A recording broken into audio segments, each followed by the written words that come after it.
नमस्कार, देवभूमि देख रहे हैं आप और मैं आपके साथ तरन्नुम जहां शेख। बुलेटिन की शुरुआत बड़ी खबर से। भारत अमेरिका व्यापार समझौते पर बोले मुख्यमंत्री पुष्कर सिंह धामी। भारत और अमेरिका दुनिया की प्रमुख आर्थिक महाशक्तियां हैं। भारत दुनिया की चौथी सबसे बड़ी अर्थव्यवस्था। सीएम धामी। भारत अमेरिका व्यापार समझौते पर मुख्यमंत्री पुष्कर सिंह धामी का यह बड़ा बयान सामने आया, जिसमें उन्होंने कहा कि भारत और संयुक्त राज्य अमेरिका दोनों वर्तमान में दुनिया की प्रमुख आर्थिक महाशक्तियां हैं। भारत दुनिया की चौथी सबसे बड़ी अर्थव्यवस्था है और अमेरिका भी एक अग्रणी अर्थव्यवस्था है। इससे दोनों देशों के लिए कई अवसर पैदा होंगे। दोनों प्रमुख लोकतंत्र भी हैं और वस्तु और सेवाओं का आदान प्रदान होगा और साथ ही टैरिफ को 18% तक कम करने से निश्चित रूप से भारत में निर्मित कई उत्पादों के लिए एक बड़ा बाजार तैयार होगा। आगे सीएम पुष्कर सिंह धामी ने कहा कि आपसी समझौता भारत के विकास को गति देगा और विकास आने वाले समय में और बेहतर होगा। भारत सभी क्षेत्रों में तेजी से प्रगति करने वाला देश बन जाएगा। ये दुनिया में एक प्रमुख आर्थिक महाशक्ति बनने के हमारे सपने को साकार करने की दिशा में एक महत्वपूर्ण कदम साबित होगा, जिसे प्रधानमंत्री नरेंद्र मोदी एक विकसित भारत बनाने के संकल्प के साथ आगे बढ़ा रहे हैं।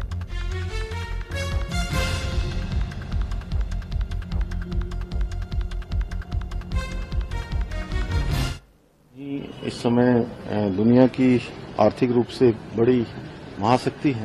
भारत भी दुनिया की चौथी बड़ी अर्थव्यवस्था है और अमेरिका भी है। तो दोनों के इस प्रकार के समझौतों से जो प्रधानमंत्री जी श्री नरेंद्र मोदी जी और डोनाल्ड ट्रंप जी के बीच में, दोनों के बीच में हुआ है, उसके कारण से बहुत सारे अवसर हमारे पैदा होंगे और दुनिया की दोनों बड़ी डेमोक्रेसी भी हैं। आदान प्रदान होगा और 18% टैरिफ पर जो लाया गया है, इससे निश्चित रूप से हमारे बहुत सारे जो उत्पाद आज इंडिया के देश के अंदर बनते हैं, उन सभी को एक बड़ा बाजार मिलेगा और आपसी समझौता होने से भारत की भी तेज गति से और तेजी से जो है रफ्तार बढ़ेगी, विकास की गति बढ़ेगी।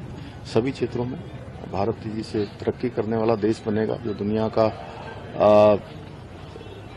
जो बड़ी महाशक्ति आर्थिक क्षेत्र में बनने का सपना हम लोग देख रहे हैं। विकसित भारत का संकल्प लेकर प्रधानमंत्री जी बढ़ रहे हैं, तो और अमेरिका दोनों ही।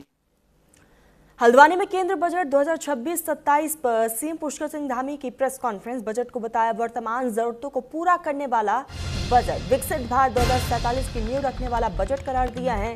सीएम धामी ने केंद्र बजट 2026-27 पर मुख्यमंत्री पुष्कर सिंह धामी ने हल्द्वानी में प्रेस कॉन्फ्रेंस कर कहा कि ये बजट न केवल वर्तमान की अर्थव्यवस्थाओं की पूर्ति करता है, बल्कि विकसित भारत 2047 की नींव भी रखता है। विकसित भारत के संकल्प की तरफ भारत के कदम किस प्रकार से आगे बढ़ेंगे, इस बजट में इसका प्रावधान किया गया है और ये बजट प्रमाण है कि भारत की सरकार के लिए विकास केवल आंकड़ों का विषय नहीं है, बल्कि आम नागरिकों के जीवन में सकारात्मक बदलाव की पहल भी है। आगे क्या कुछ सीएम पुष्कर सिंह धामी की तरफ से कहा गया वो भी हम आपको सुनाएंगे, लेकिन 2026-27 का जो बजट केंद्र सरकार की तरफ से पेश किया गया है और साफ तौर पर प्रधानमंत्री नरेंद्र मोदी का धन्यवाद प्रकट करते हुए भी नजर आए सीएम धामी। साथ ही सीएम धामी ने कहा कि इस बजट में हर एक वर्ग का सरकार ने बखूबी ख्याल रखा है।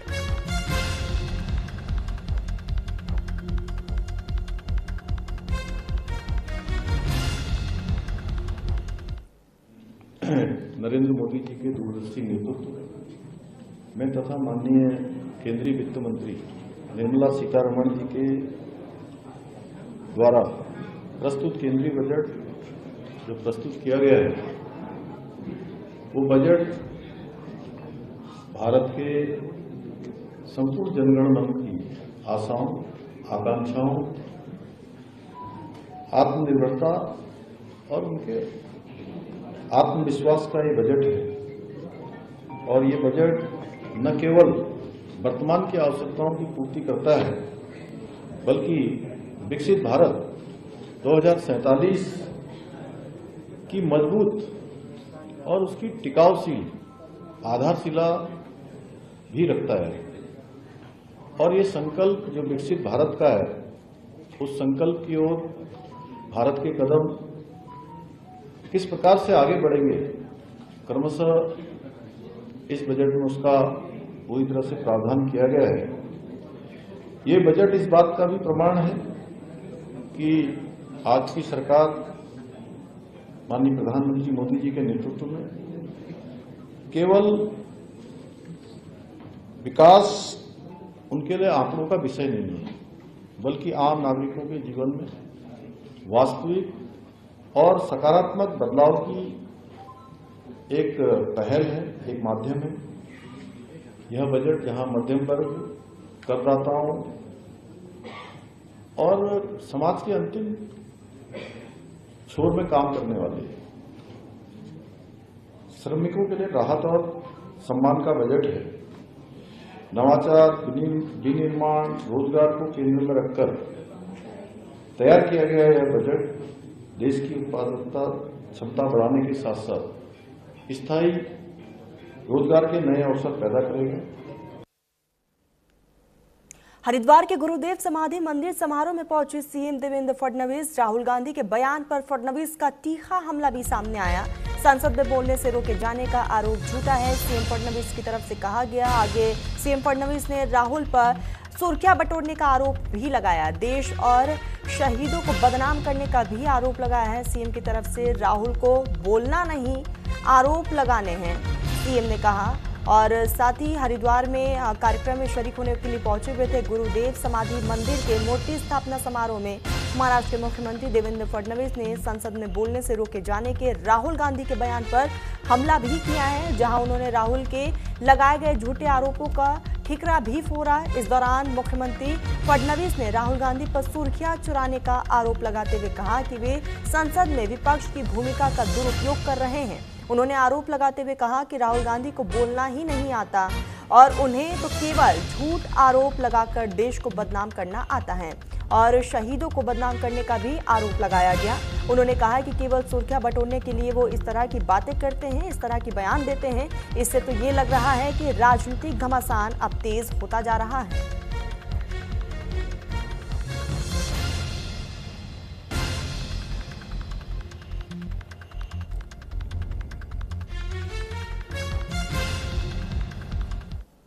उनको बोलना ही नहीं है, उनको केवल झूठे आरोप लगाकर अपने देश को बदनाम करके, अपनी सेना को बदनाम करके, अपने शहीदों को बदनाम करके इस देश को बदनाम करने में ही उनको सबसे ज़्यादा रुचि दिखाई पड़ती है। और मुझे ऐसा लगता है कि उनके पास बोलने के लिए कुछ नहीं है, इसलिए सिर्फ सुर्खियां बटोरने के लिए और चर्चा में रहने के लिए इस प्रकार की बातें वो करते हैं।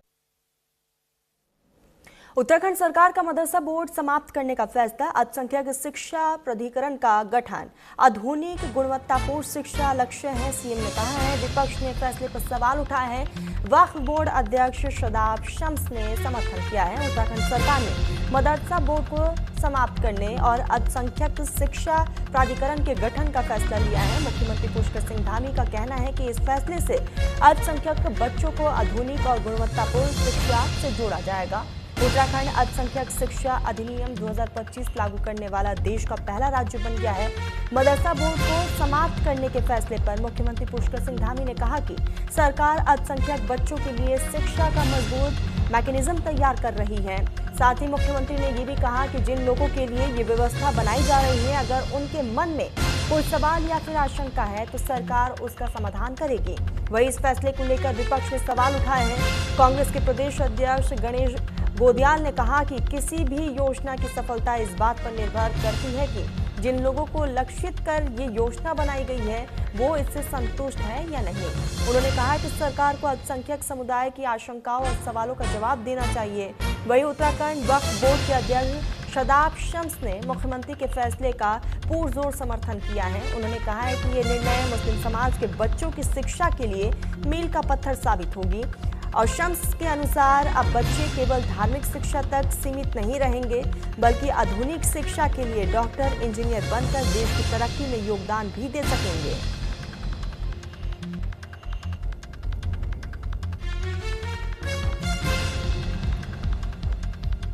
साथ अल्पसंख्यक शिक्षा में सुधार का विधेयक हमने अगस्त माह 2025 में विधानसभा में प्रस्तुत किया था। वो पारित होने के बाद उसके पीछे हेतु था कि सभी को एक समान शिक्षा मिले, सबको शिक्षा का अधिकार मिले।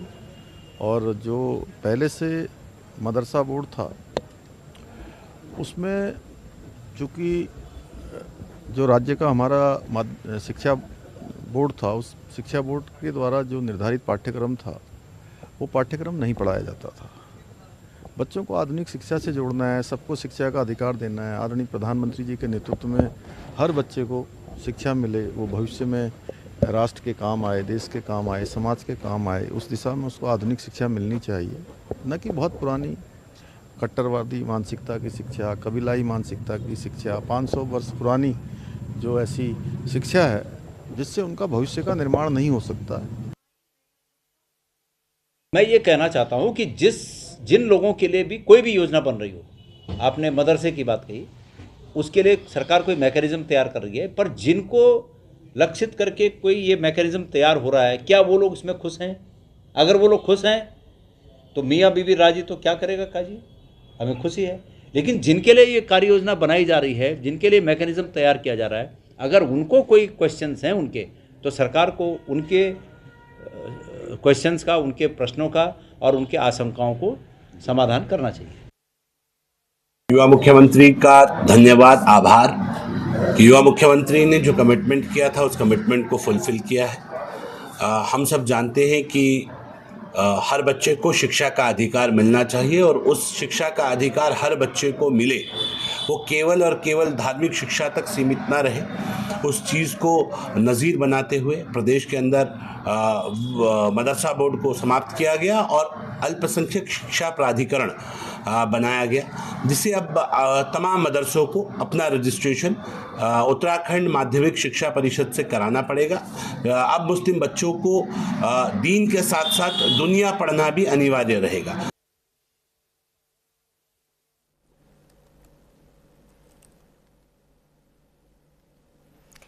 तो आपको बता दें कि वक्फ बोर्ड के अध्यक्ष की तरफ से साफ तौर पर यह बयान सामने आया है। कहा है कि ये फैसला जो है सरकार का वो गेम चेंजर साबित होगा। मुस्लिम समाज के लोगों के लिए अल्पसंख्यक शिक्षा प्राधिकरण का गठन किया गया है और सरकार ने ये बड़ा कदम उठाया है, खासतौर पर मदरसे वाले बच्चों के लिए आने वाले समय में वो आधुनिक शिक्षा से भी जुड़ सकते हैं।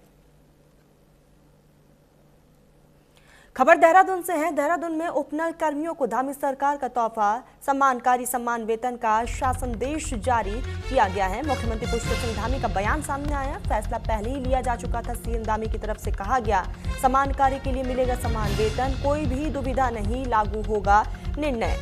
साथ ही देहरादून में सम्मान वेतन को लेकर शासनदेश जारी हो चुका है, जिसको लेकर मुख्यमंत्री पुष्कर सिंह धामी ने कहा कि हमने पहले ही निर्णय ले लिया था कि सम्मान कार्य का सम्मान वेतन देना है। कल शासनदेश भी निकाला गया, रास्ता बन गया है, कोई भी दुविधा नहीं है और सम्मान कार्य के लिए सम्मान वेतन मिलने लगेगा। मैं सभी को बहुत बधाई देता हूँ। अल्पसंख्यक शिक्षा में सुधार का विधेयक हमने प्रस्तुत किया था, जिसके पीछे कारण था कि सभी को समान शिक्षा मिले। इस बीच सीएम धामी की तरफ से कई चीजों का जिक्र भी किया गया और साथ ही सीएम ने बधाई भी दी है।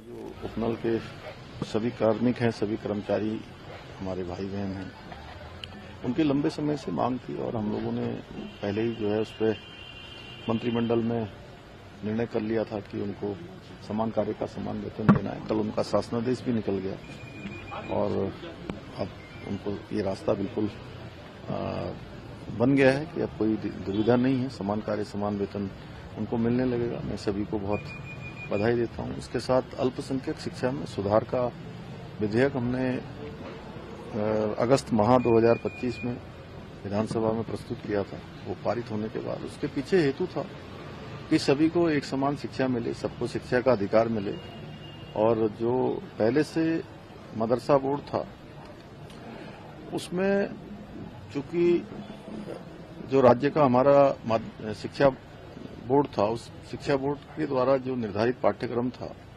वो पाठ्यक्रम नहीं पढ़ाया जाता था।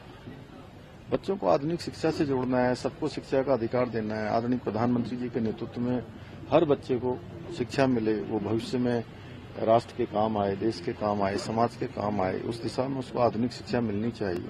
न कि बहुत पुरानी कट्टरवादी मानसिकता की शिक्षा, कबीलाई मानसिकता की शिक्षा, 500 वर्ष पुरानी जो ऐसी शिक्षा है जिससे उनका भविष्य का निर्माण नहीं हो सकता, तो उनको समाप्त किया है। मदरसा बोर्ड समाप्त करने का निर्णय लिया है 1 जुलाई 2026 के बाद।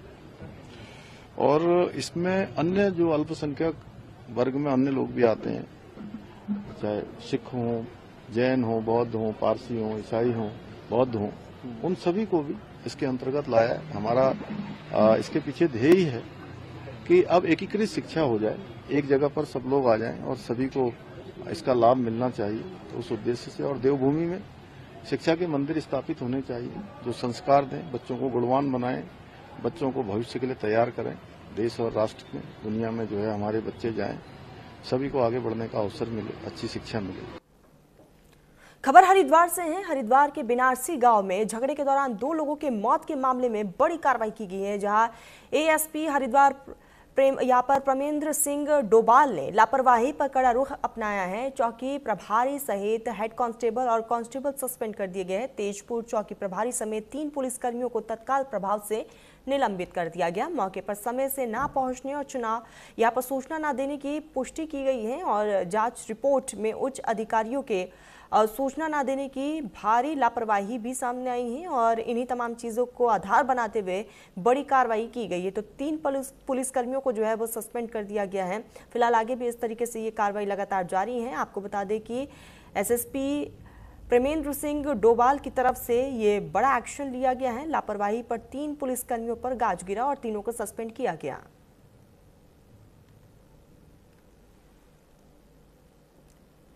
देहरादून में बिगड़ती कानून व्यवस्था को लेकर लगातार लोग सवाल खड़े कर रहे हैं, तो वहीं राजनीतिक पार्टियों की इस विरोध का यहाँ पर विरोध जो है वो लगातार जारी है। मुख्य विपक्षी दल कांग्रेस और उत्तराखंड क्रांति दल भी बिगड़ती कानून व्यवस्था पर सवाल उठा रही है। तो वहीं बिगड़ती कानून व्यवस्था को लेकर उत्तराखंड क्रांति दल ने देहरादून के वरिष्ठ पुलिस अधीक्षक कार्यालय का घेराव किया है। तस्वीरें भी दिखा रहे हैं कि किस तरीके से हाथों में तख्तियां, बैनर और झंडे लेकर विरोध का इजहार किया गया। यूकेडी का कहना है कि बीते कई समय से ये देखा जा रहा है कि उत्तराखंड में कानून व्यवस्था लाचार हो चुकी है। जिस तरह से देहरादून में महिलाओं के ऊपर अत्याचार और हत्याओं की घटना जो है लगातार बढ़ी है, उसे देखकर ये लगता है कि अब देहरादून में कानून नाम की कोई चीज नहीं है।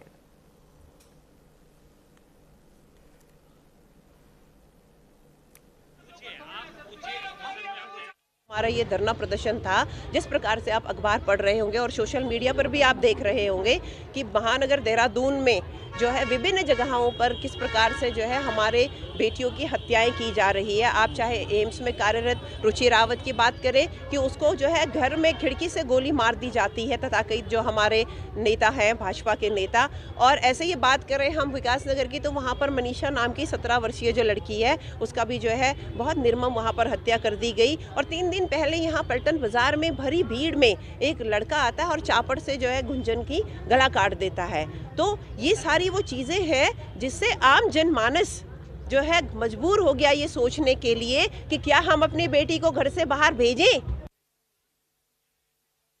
आज आप देख रहे होंगे जो आक्रोश के साथ हम एसएसपी कार्यालय के घेराव के लिए आए थे यहाँ पे, और जिस प्रकार से आज पूरे प्रदेश में जो कानून व्यवस्था, लचर कानून व्यवस्था, उसको लेकर के हम यहाँ पर एसएसपी कार्यालय के घेराव के लिए आए थे और एसएसपी की बर्खास्तगी हम मांग को लेकर के आए थे। जिस प्रकार से निष्क्रियता इस पूरे प्रकरण में एसएसपी के द्वारा दिखाया गया है, उनके उसमें थाना, जबकि 2 दिन पहले जो है थाने में रिपोर्ट लिखाने के बाद भी जो है इस प्रक्रिया में जो आक्रमण था पुलिस विभाग के द्वारा दिखाया गया, कहीं ना कहीं वो पुलिस प्रशासन और शासन की जो है नाकामी की पोल को खोलता है और वो आपके सामने दिख भी रही है आज लचर व्यवस्था। उत्तराखंड और हिमाचल की सीमा पर हरिपुर मिन्स मोटर मार्ग एक बार फिर से दर्दनाक हादसे का गवाह बना है, जहां पर हिमाचल रोडवेज की एक बस अनियंत्रित होकर करीब 100 मीटर गहरी खाई में जा गिरी। इस भीषण सड़क हादसे में 2 महिलाओं और युवक की मौके पर ही मौत हो गई, जबकि 2 दर्जन से ज्यादा गंभीर रूप से जख्मी हैं। हादसे के बाद से मौके पर अफरा तफरी का माहौल भी देखने को मिला। यात्रियों की चीख पुकार सुनकर आसपास के ग्रामीण सबसे पहले मौके पर पहुंचे और वहां पर मदद भी की और बिना देर किए रेस्क्यू में जुट गए और सभी घायलों को तुरंत प्रभाव से निजी अस्पताल में भर्ती करवाया गया। सूचना मिलते ही स्थानीय पुलिस की टीम भी मौके पर पहुंची। उत्तराखंड और हिमाचल की एसडीआरएफ टीमों ने मौके पर पहुंचकर रेस्क्यू ऑपरेशन संभाला, तो उधर देहरादून एडीएम और एसडीएम विकासनगर ने घटनास्थल और अस्पताल पहुंचकर घायलों का हालचाल भी जाना।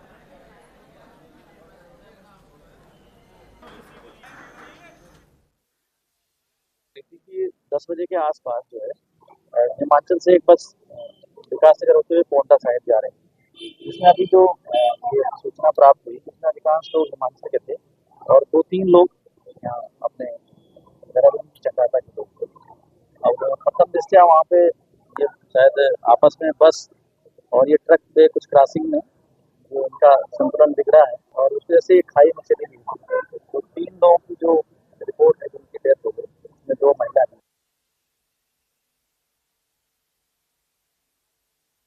हमारे टोटल ऑपरेशन में आप लोगों ने देहरादून डिस्ट्रिक्ट की 7 एम्बुलेंसेज भेजी थी, जो कि एक्सीडेंट होने के बाद टाइम से आसपास के क्षेत्र के विकासनगर, सहिया, सहसपुर और 3 एम्बुलेंस देहरादून से भी ये सब के हमने गंतव्य एक्सीडेंट साइट पे भेज दी थी। तो मेन टाइम वहाँ पे SDRF पुलिस वगैरह भी पहुँच गई थी, तो टाइमली उन सब पेशेंट का रेस्क्यू किया। हमारी एम्बुलेंस के द्वारा सभी को विकासनगर लाया गया और विकासनगर से उनकी जो प्राथमिक चिकित्सा डॉक्टर द्वारा की गई, उसके बाद उनको हायर सेंटर देहरादून रेफर किया। अब विकास नगर आ रहा था और कानून के बगल में एक खड्ड में विकास नगर की साइड से एक ट्रक आया, ऊपर सब्जी वाला था या उसमें सामान लोड सामान था उनका। तो ड्राइवर की आपस में बात हुई कि भाई मेरे को साइड दे दो, तो उसने अपनी साइड उसको दे दी ट्रक वाले को और वो नीचे वाले साइड पे दीवार गिर गई। तो एक जो डंडा होता है बस का खड़ा, उसको पकड़ के रखा, मैं उसी पे घूमता रहा और नीचे पहुंच गया। मेरे नीचे 2 डेड बॉडी थी और 2 मेरे ऊपर और थे, उनको हटा करके फिर मैं। खबर रुद्रपुर से है, जहां पर किच्छा से 2 बार विधायक रहे राजेश शुक्ला ने वर्तमान कांग्रेस के विधायक पर उनके खिलाफ षड्यंत्र रचने का आरोप लगाया। दरअसल कुछ दिनों पहले कांग्रेस के विधायक तिलकर राज बेहड़ के बेटे सौरभ बेहड़ पर कुछ युवकों की तरफ से हमला करने का मामला सामने आया था, जिसके बाद बेहड़ ने मारपीट मामले का जल्द खुलासा करने के लिए पुलिस को 48 घंटे का अल्टीमेटम देते हुए इशारों ही इशारों में शुक्ला परिवार पर हमला बोला था। हालांकि SSP मणिकांत मिश्रा के खुलासे में पता चला है कि बेहड़ के बेटे ने अपने दोस्तों की मदद से खुद पर हमला रचने का षड्यंत्र रचा था। अपने बेटे को खोटा सिक्का बताते हुए कांग्रेस के विधायक ने सार्वजनिक रूप से माफी भी मांगी थी। तभी से पूर्व विधायक राजेश शुक्ला भी बेहड़ पर लगातार पलटवार कर रहे हैं। देखिए, मैं ये कहना चाहूंगा कि राजनीति में हम एक दूसरे के विरोधी हो सकते हैं, अलग अलग विचारधाराएं हो सकती हैं, लेकिन हम दुश्मन नहीं हैं। लेकिन मेरे साथ एक दुश्मन की तरह व्यवहार किया जा रहा है। लगातार मुझे षड्यंत्रों में फंसाने की कोशिश की जा रही है। कभी हमला कराकर अपने परिवार पर बदनाम करने की कोशिश के तहत बयान दिए गए, और उससे पहले आपने देखा होगा जब ब्लॉक प्रमुख का चुनाव निपटा, उसके बाद 1.5 महीने बाद एक BDC मेंबर जो महिला है उसके पति से मुझ पर आरोप लगवा दिया गया कि इन्होंने 30 लाख रुपए हमसे लिए थे। आज मुझे आपको बताना चाहता हूं कि जब उन्होंने शिकायत मुख्यमंत्री पोर्टल और प्रधानमंत्री के यहाँ की, तो जब जांच आई तो उन्होंने पुलिस को एफिडेविट दिया और उसमें उन्होंने कहा है कि मुझसे राजनीतिक दबाव में प्रलोभन देकर के ये बयान आरोप लगवाया गया। में काड़ा के थर्प गांव से एक दिल दहला देने वाली घटना सामने आई है, जहां पर पारिवारिक विवाद में भतीजे ने अपने ही चाचा पर धारदार हथियार से हमला कर उन्हें गंभीर रूप से घायल कर दिया, जिससे आसपास हड़कंप मच गया। तभी ग्रामीणों ने घायल को इलाज के लिए अस्पताल में भर्ती करवाया, तो वही घटना की सूचना मिलते ही पुलिस मौके पर पहुंची और तुरंत कार्रवाई करते हुए आरोपी को गिरफ्तार कर आगे की कार्रवाई में जुट गई है पुलिस की टीम।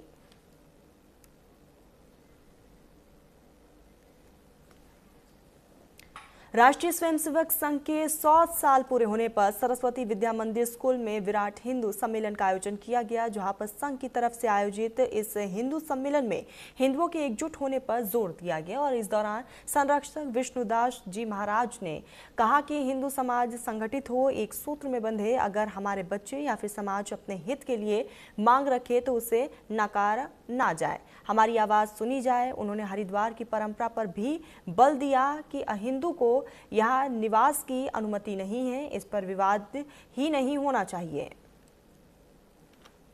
सम्मेलन है, हम लोग संगठित होना चाहते हैं, एक सूत्र में बंधना चाहते हैं, क्योंकि हमारे बच्चों को अनर्गल तरीके से समाज में बहिष्कृत भी किया जाता है। अगर हिंदू समाज अपने लिए कोई मांग करता है तो उसके सांप्रदायिकता का कहकर उसको दंड दिया जाता है, तो हम नहीं चाहते कि ऐसा हो। ये तो यहाँ की परंपरा ही रही है कि हरिद्वार क्षेत्र में अन्यों को निवास स्थान नहीं दिया जाता। 9 या 11 किलोमीटर का दायरे में ऐसा कहा जाता है। रुड़की के गौशाला चौक क्षेत्र में एक युवती की संदिग्ध परिस्थितियों में मौत से इलाके में सनसनी फैल गई है, जहां पर किराए के मकान में युवती का शव फांसी के फंदे से लटका मिला। हालांकि परिजनों ने आत्महत्या की संभावनाओं से इनकार करते हुए इसे हत्या बताया है और निष्पक्ष जांच की मांग की है। परिजनों के अनुसार घटना से एक दिन पहले मृतका ने अपनी बहन से फोन पर बात कर होली पर घर आने की बात कही थी और वे किसी तनाव में भी नहीं थी। शाम को मां के फोन का जवाब न मिलने पर मकान मालिक से संपर्क किया गया, जहां से कमरे में शव मिलने की जानकारी मिली है। सूचना पर पुलिस की टीम मौके पर पहुंची, शव को कब्जे में लेकर पोस्टमार्टम के लिए भेज दिया है। परिजनों के तहरीर पर मुकदमा दर्ज किया गया है और फिलहाल परिजनों का कहना है कि इस पूरे मामले को लेकर निष्पक्ष जांच होनी चाहिए। साथ ही दोषियों पर सख्त कार्रवाई की भी मांग परिजनों की तरफ से किया गया। 9:30 बजे मुझे फोन आया कि उसके साथ कोई घटना हुई है, आप लोग जाकर बात कीजिए। तो मैं बोला उसका नंबर भेजिए। तो जो जिस पीजी में रहती थी उस वार्डन मैम का मुझे नंबर भेजा। फिर वहाँ में जब मैं फ़ोन किया तो बोला कि वो जो है ना फांसी लगा ली है। मतलब वो कहाँ पे है? तभी रूम में ही है। मतलब जब तक हम लोग नहीं आए आप उसको उतारिएगा नहीं, हम लोग मेरे सामने ही आएगा, हम पहुँच जाएंगे 2 घंटे के अंदर। बोला नहीं, उसकी एक दोस्त है प्रीतम, वो आई हुई है, पुलिस वाले यहाँ आए हुए हैं, वो ले जा रहे हैं। मत ले जाने दीजिएगा, मैं आऊँगा तो ले जाएंगे। जब मैं यहाँ 11:30 बजे पहुंचा तो वहाँ नहीं मिला मुझे डेड बॉडी। जब मैं पूछा कि किस में हुआ था तो बोला पुलिस वाले ने रूम सील कर रखा है, क्या हुआ नहीं हुआ हमें पता नहीं, और आप पुलिस वाले आपको दिखाएंगे। हम कैसे मान लें कि फांसी लगाया है? बोला कि पुलिस वाले ने उसका रिकॉर्डिंग किया है, पूरा फुटेज लिया वहाँ का, कैसे क्या घटना हुई है वो उनको आपको देंगे वो। फिलहाल बुलेटिन में बस इतना ही। आप देखते रहिए न्यूज़ इंडिया।